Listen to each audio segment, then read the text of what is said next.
I noticed a little visitor, a squirrel, busy with his nut.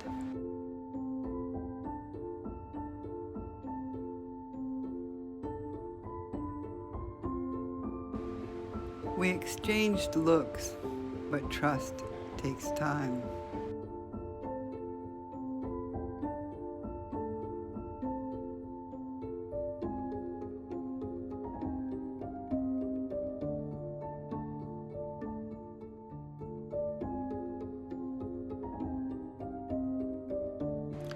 He climbed higher, pausing to watch me while he ate.